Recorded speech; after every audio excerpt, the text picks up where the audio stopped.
He said nothing, but his silence was a warning.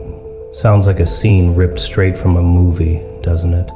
Some tense standoff, the air thick with unspoken threats and simmering tension. But this isn't fiction. This isn't some Hollywood drama.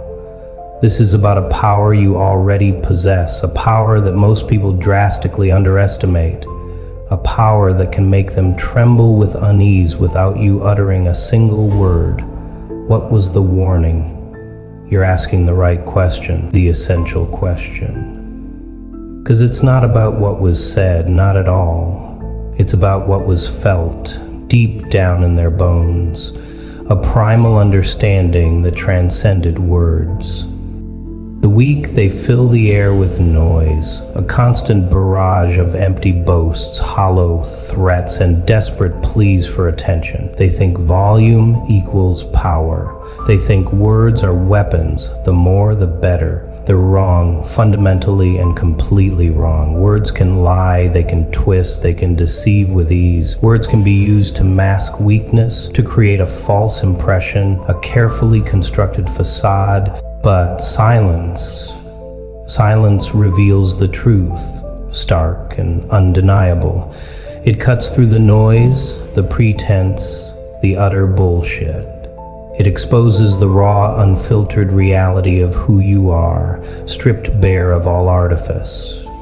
And that, my friend, can be profoundly terrifying.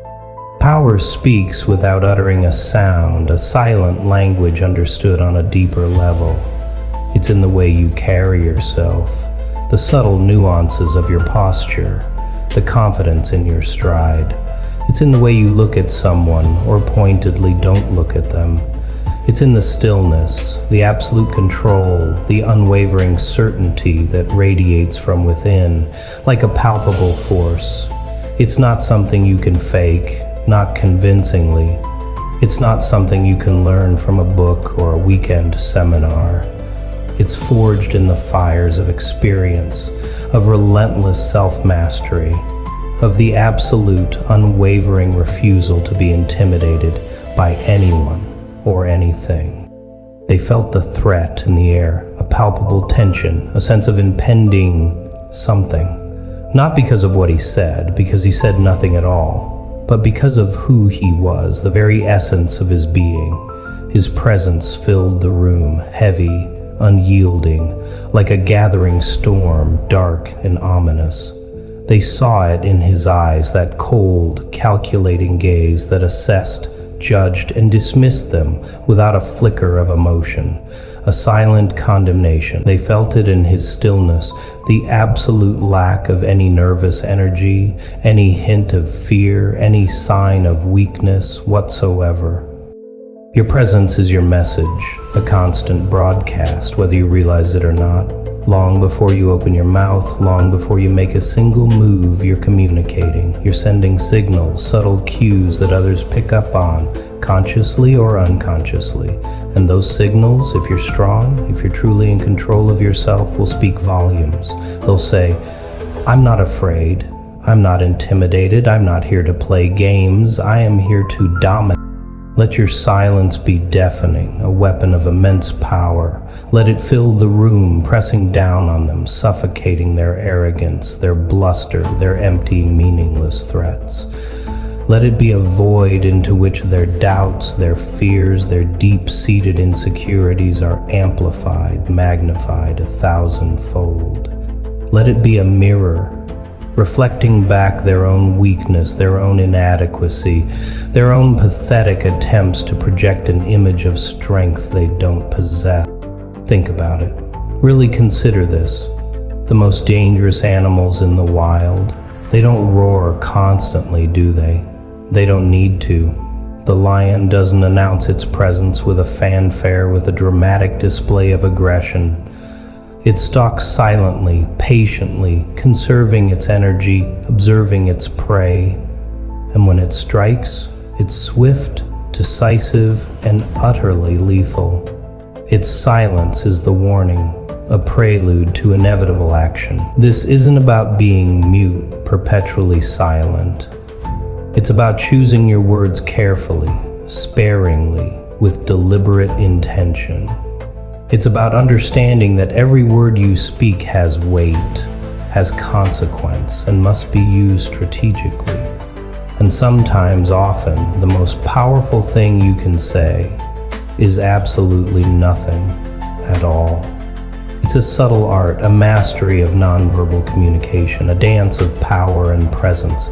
It's about controlling the space around you, dominating the atmosphere, making your presence felt without resorting to cheap theatrics, without needing to shout or posture.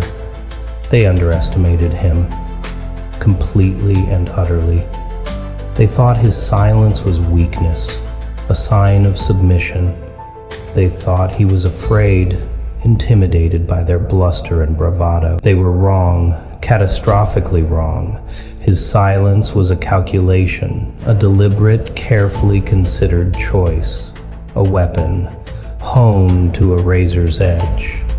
He let them talk. He allowed them to exhaust themselves. He let them boast, to puff themselves up, to reveal their own insecurities, their own desperation, their own underlying fear. And then, when the time was right, when the opportunity presented itself, he acted, not with words, not with empty pronouncements, but with decisive, unwavering, unstoppable action. And that's the key, the crucial element. Silence is not passivity, it's not about avoiding conflict, it's about choosing your battles wisely, strategically. It's about gathering information, assessing the situation, understanding your opponent. It's about waiting for the opportune moment, the perfect opening. It's about letting your opponent reveal their weaknesses, their vulnerabilities, their flaws before you strike, with precision and devastating effect. It's about control, absolute unwavering control. Control of yourself, your emotions, your reactions. Control of the situation, the environment, the dynamics. Control of the narrative, the story that unfolds. The warning wasn't in what he said because he said nothing. It was in what he didn't say. It was in his eyes, cold and unwavering. In his posture, solid and unyielding. In his unwavering presence, a silent force. It was in the unspoken threat that hung heavy in the air, a silent promise of consequences, a clear indication of impending action. They learned a valuable lesson that day, a lesson etched in their memory, a lesson that many people, sadly, never learn. A lesson that you, if you're smart, if you're truly seeking power, will take to heart, will internalize completely. Never underestimate the power of silence. Never mistake stillness for weakness. Never assume that the quietest person in the room is the least dangerous, the least powerful. Because sometimes, often, the greatest threat is the one that's never spoken, the one that remains unspoken, the one that's felt deep in the bones, a primal fear that bypasses the rational mind and goes straight to the gut, an instinctive understanding. That's the power you want. That's the power you can cultivate through discipline and self-awareness. That's the power of the unspoken threat. And that power is within your reach. Use your silence wisely, strategically, and powerfully.